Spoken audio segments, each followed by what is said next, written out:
Now, I'd just like to have a couple closing thoughts on playing in an orchestra. Now, I've been playing in the Dsso Superior Symphony Orchestra for about 25 years now.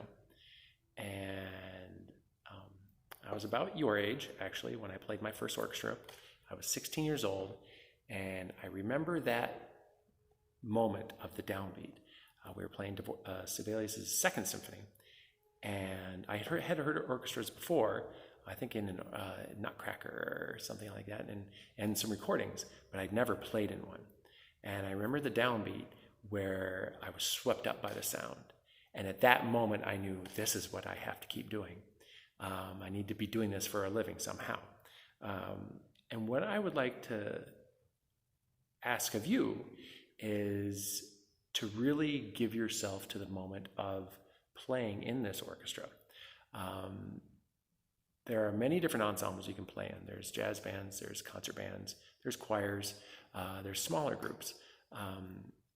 And those all have great experiences for you. What I'd like for you to experience is this glorious feeling of playing in an orchestra. And one of the best things I feel is it's the collaboration with your friends in the orchestra and making beautiful music from great composers. And for me, it's this emotional experience of composers, quite often from many years ago, sometimes from very recently, that they all have an emotional purpose to their music.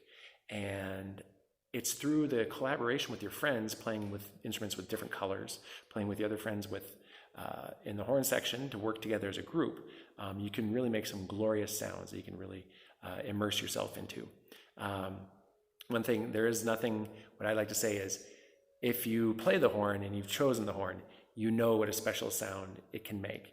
And there's nothing like playing in a horn section in an orchestra for me.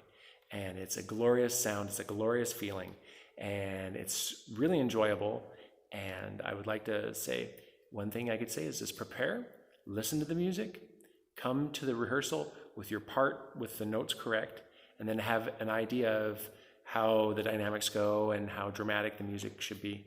And then when you get there, open your ears to the sounds around you and how do you fit in with that? Because it's I'm passing this melody off to the flute, and how does that sound? And so to really be aware of the possibilities. And I find that if you open up yourself to the possibilities, you'll find it an incredibly rewarding experience. So good luck on your audition, and we'll see you around in the horn community, and take care. Thanks.